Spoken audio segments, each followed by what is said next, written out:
Welcome to this session on Pro Tools HDX, Is It Worth Upgrading? My name's Mike Thornton. I am an Avid Pro Tools specialist. I'm a freelancer working in both TV and radio. I've done quite a bit of work as a sound supervisor and was the first person to do Dolby Surround live in the UK. It was a football match against Tranmere Rovers. I can't remember who they were playing. It was that sort of, but anyway. I also have quite a bit of experience in live sound work, so I get work from broadcasters who need someone on the PA desk who understands what the sound supervisor in the truck is trying to achieve. And I'm also deputy editor of ProToolsExpert.com. ProToolsExpert.com, if you're not aware, is an independent website. We are not connected to Avid in any shape or form. We're an independent website. We currently are getting over 180,000 unique visits every month. We produce a weekly podcast, and that's getting around 20,000 downloads each week. We have about 40,000 social media followers, and currently 2.5 million YouTube videos being served. So ProToolsExpert.com, you'll see it on the bottom of all the slides. We cover all areas of Pro Tools, both the post-production area. I am the post-production editor, but we also cover music.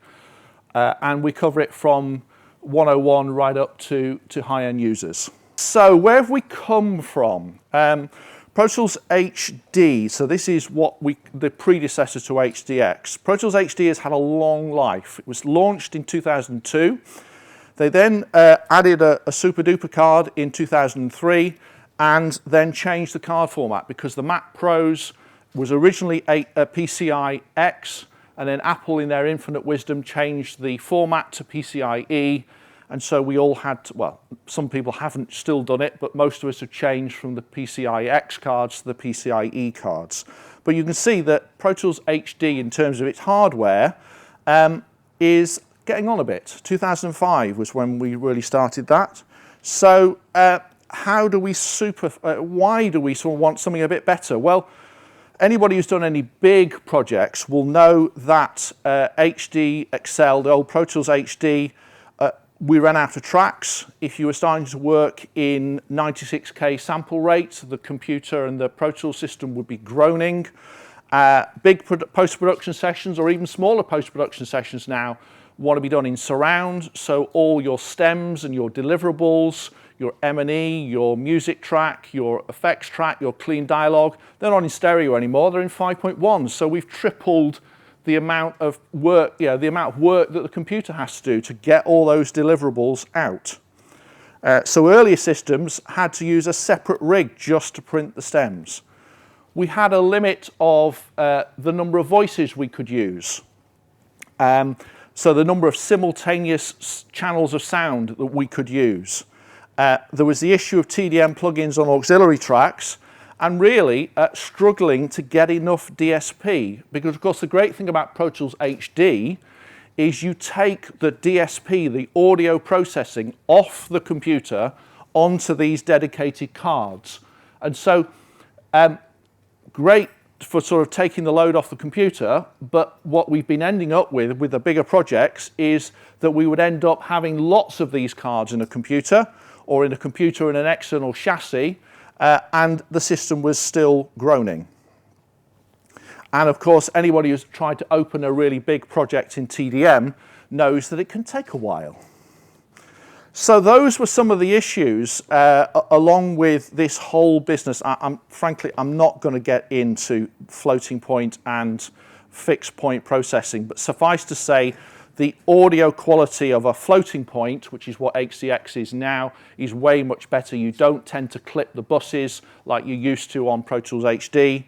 And of course, the other problem that Avid have had is we've got real-time audio suite plugins for Pro Tools 10, what I call Pro Tools 10 Vanilla. And then we've got TDM plugins on the cards for HD users, and the code to write for those plugins is completely different. And so it really has been a challenge for everybody, Avid, all the third-party developers, to create plugins that sound the same. So when you drop in an RTAS version of whatever plugin it is, or a TDM version, it sounds the same.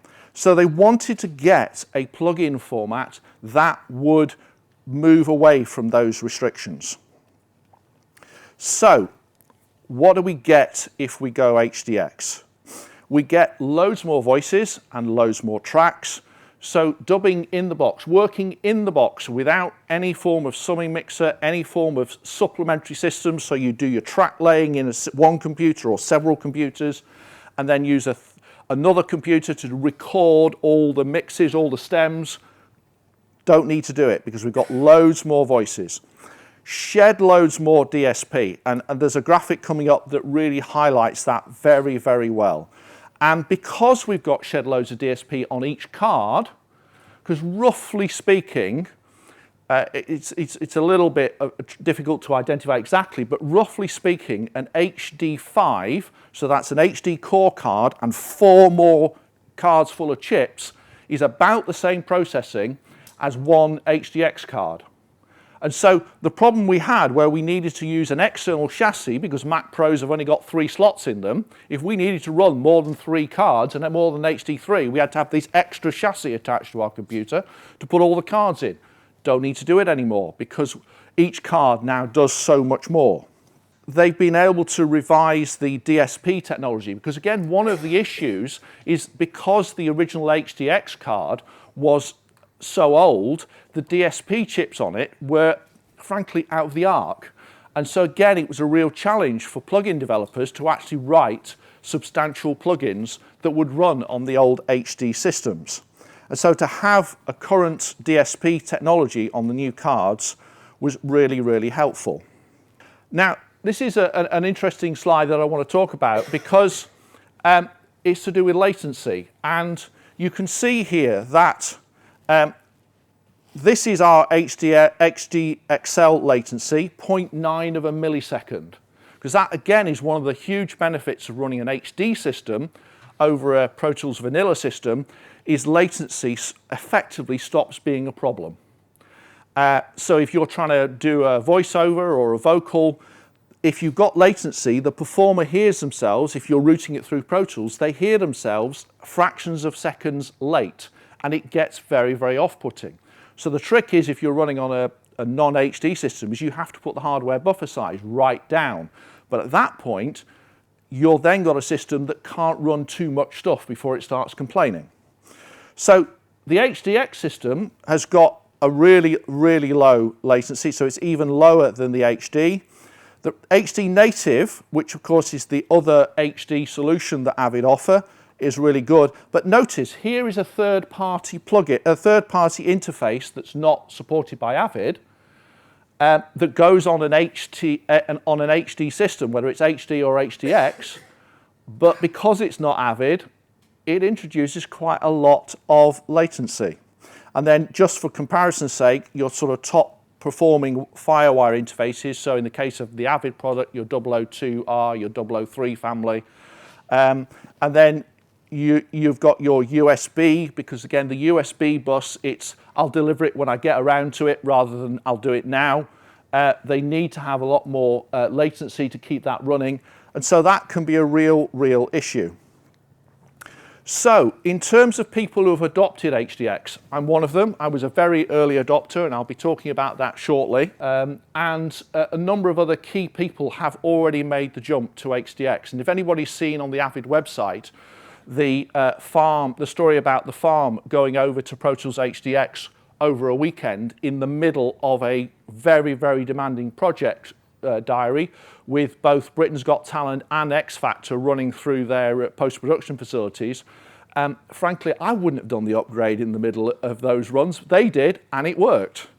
One of the things that Avid did was to get a few key people together and to talk to them about why they chose to upgrade.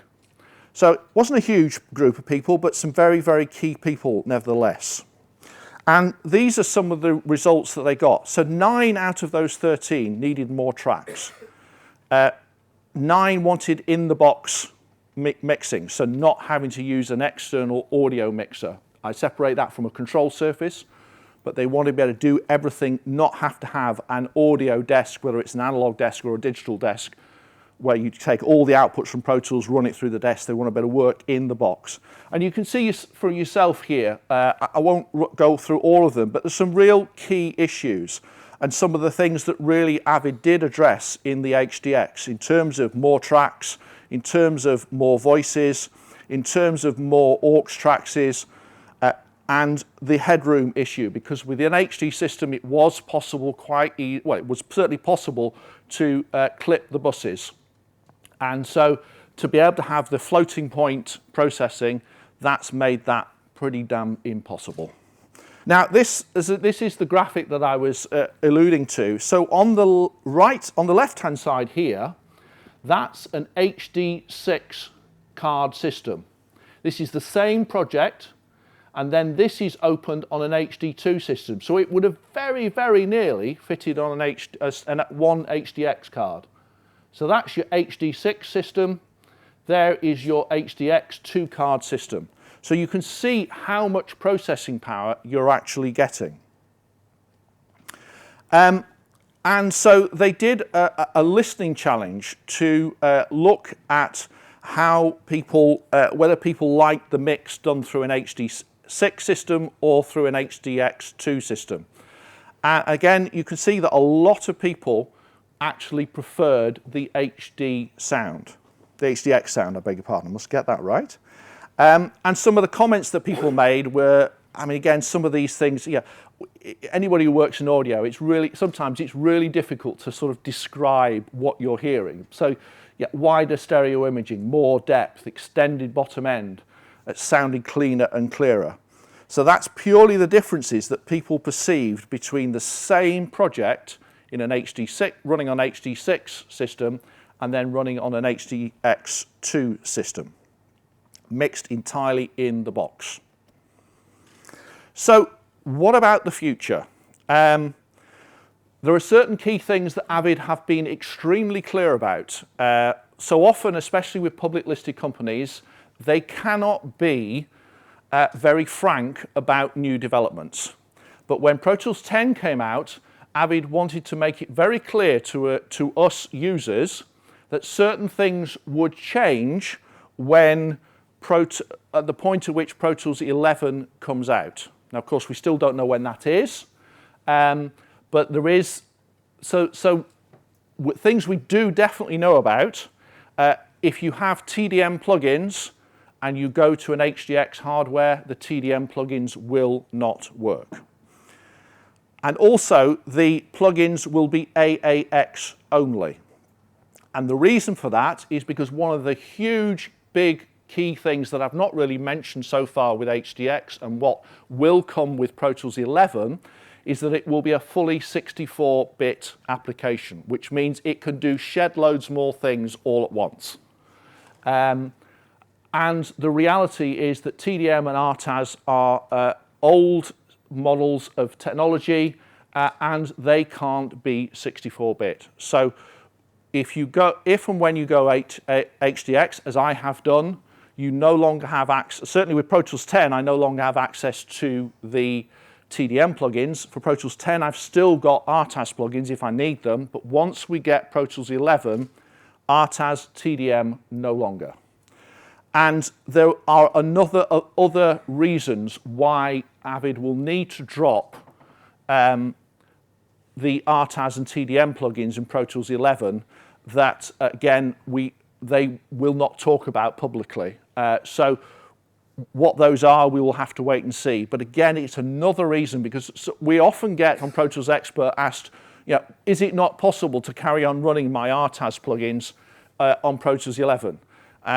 And the answer, unfortunately, is no. But Pro Tools 11 will bring so much more to the table and by then, the third-party developers will have got all their AAX plugins in place.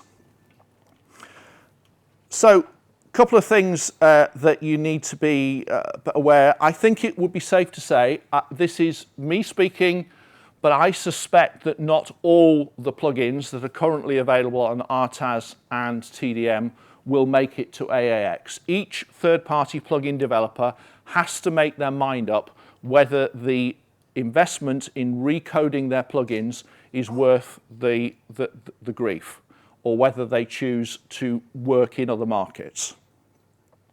But AAX will be 64-bit. It gives improvement in memory. It gives, so things like VIs, virtual instruments, will work so much better in the 64-bit world in Pro Tools 11.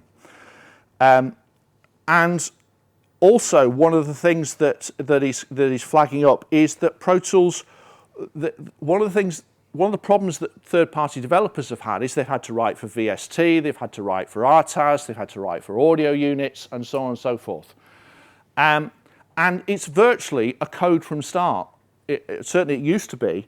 And one of the benefits that is starting to come to the fore is if anybody has written a plugin in VST, then it's a lot easier to take that plugin across and recode it for AAX than it was just not possible to easily recode it for either TDM or RTAS.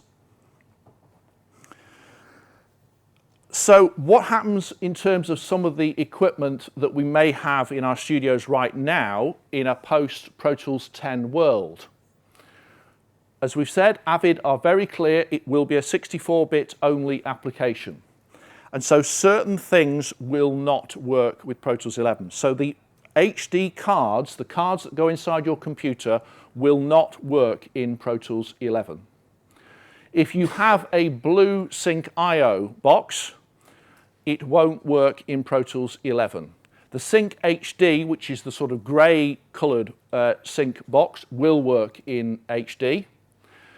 Then we move on to the IOs. The blue IOs, the 192 and the 96, although they will formally no longer be supported and won't be tested, a number of key Avid people have gone on the record to say that for now the 192 and the 96 will work, but they won't be formally supported. So if you do need to stagger your upgrade, that is one way you could consider. Now, from here on, it gets a little grayer. Avid have said that Pro Tools 10, for sure, what they have said is Pro Tools 10 will not be supported for the 003 family, the MBox 2 family, and those control surfaces, the Control 24, the Command 8, and the Pro Control. But what I wouldn't like to say is whether they will work or not. For instance, Pro Control hasn't been formally supported for quite a while. It still works.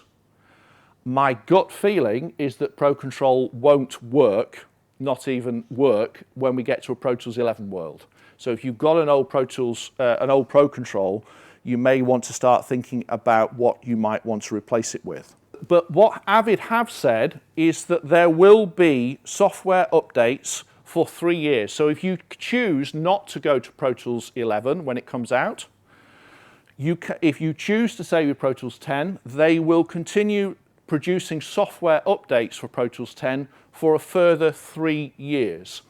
And they will support your legacy hardware, your 192s, your 96s, your blue Sync IOs, for a further 5 years. So if you don't want to make the jump straight away, you don't have to, and Avid won't dump you in the mire. Now, you may well have seen this slide on the main Avid stand, but it really is, as someone who set up the AAX database on Pro Tools Expert, because having been a very early adopter, I suddenly found that a whole load of my go-to plugins I couldn't use anymore. It is a little gratifying to see how many of these manufacturers have got plugins which are shipping. So it's a good cross-section of the sector. However, there are a few of the manufacturers that have yet to jump. Soundtoys have yet to produce any AAX plugins. So if you need plugins running on your HDX cards, and frankly it's one of the key things that I've chosen to invest in HDX, is so that I can carry on using plugins on my DSP cards. Stephen Massey, I know, is working really hard. He's a small developer. He will get there. Sonox, again, one of the plugin manufacturers a lot of post people use. They are working through their product profile, and more of their plugins are now AAX native and DSP ready. And then the other one that I think from a post point of view is Audio Ease. I, for one, use a plugin called Speakerphone, which allows me to simulate sound coming out of a speaker. So if I need the sound to appear to come out of my laptop speaker, I can use that application to get that. And then there's Altiverb, which is their large reverb program. That's not gone across yet. So when should you upgrade? Well, I would say the key thing is to make sure that you have the plugins that you need. That's a key issue in this whole process. What if I need to do it? What if I need to upgrade to Pro Tools HDX before Pro Tools 11 is released? Well, there is a little trick that Avid probably won't thank me for telling you about, but I am here as Pro Tools expert, and that is to consider a support package. Now, why would you consider a support package? Well, this slide, hopefully, if you go for the Expert Plus support package, you'll notice that software upgrades are included in the price. So currently, Expert Plus in the UK is 510 quid when you buy HDX or HD Native. So if you choose to take out Avid's support package, now bearing in mind that last time Pro Tools 9 HD to Pro Tools 10 HD upgrade was £659, and again, we've no idea what that price will be for Pro Tools 11, but if we assumed it was a similar price, then buying a support package now means that unless Avid don't release Pro Tools 11 in the next 12 months, you will save money and you will get a good quality, a support package as well. So you get the Pro Tools 11 upgrade and you get a support package as well.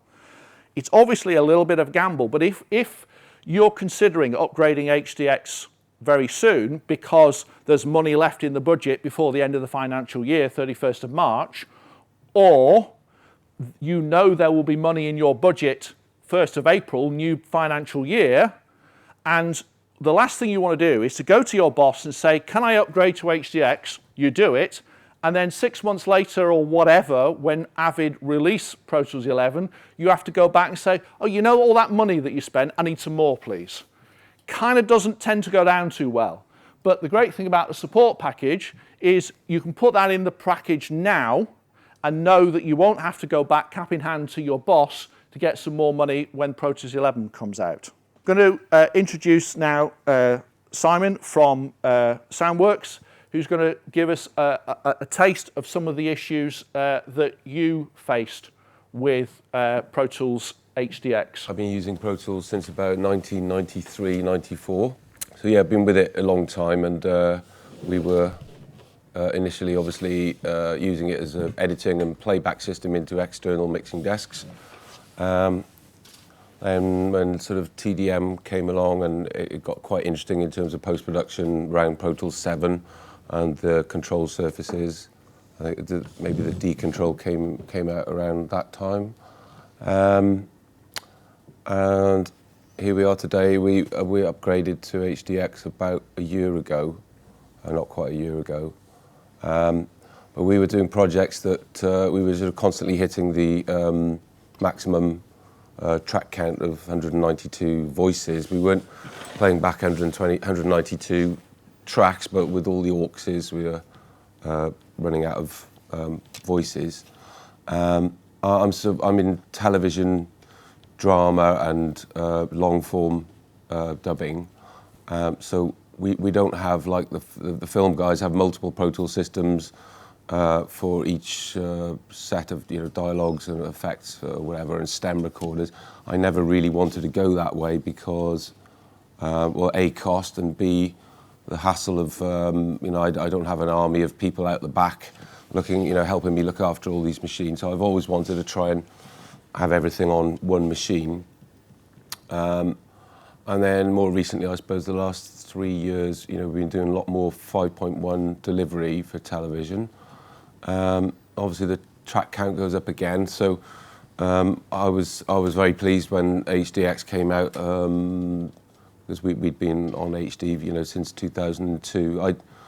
My cards that I was using, I had a sort of HD5 system, and they dated right back to 2002. They were old cards in an expansion chassis, so it was a good time for me to upgrade anyway, really. Also, when you're using that number of tracks and perhaps recording, we're playing back 120 tracks and then recording stems as well, the system, it was all paging off a hard drive, it could become quite sluggish, which is not something you really want with clients sort of sat behind you. So the idea of the RAM cache in Pro Tools 10 made the whole system much more responsive. So yeah, those are the two main reasons for me to upgrade. I'm not a kind of snob purist when it comes to the sound, but I will say, I will agree that it does sound better.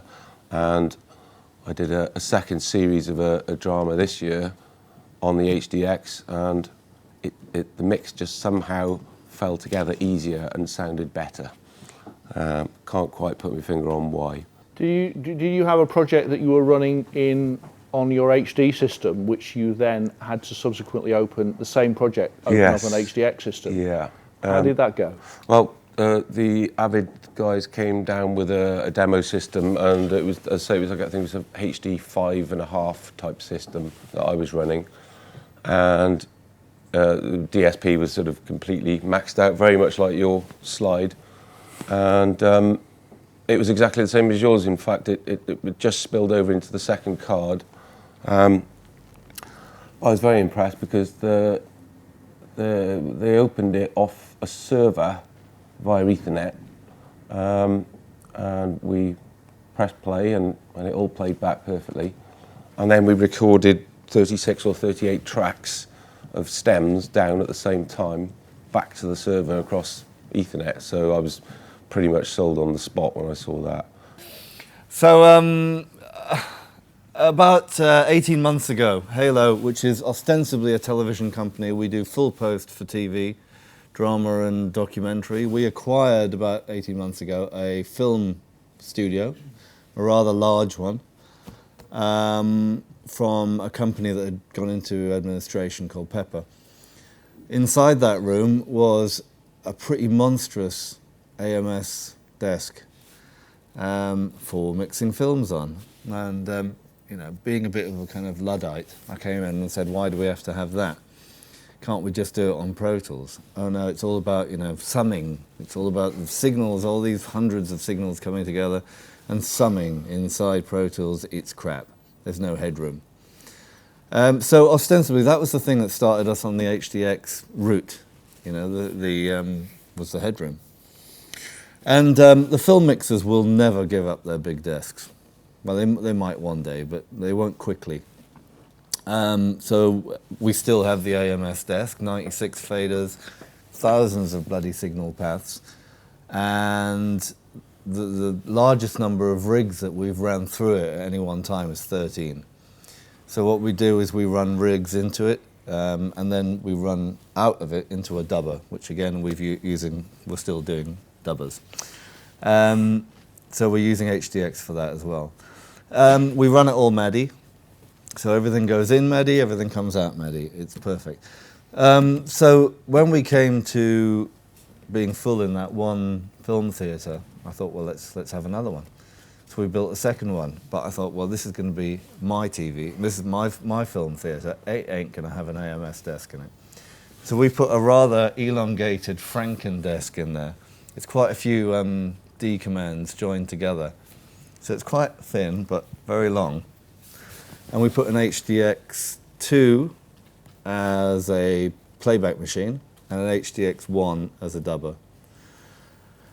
And we had a bit of fun with the monitoring section of the D command. So we went down Paul Nayrink's doodad box, which, you know, is fine. It's AAX now.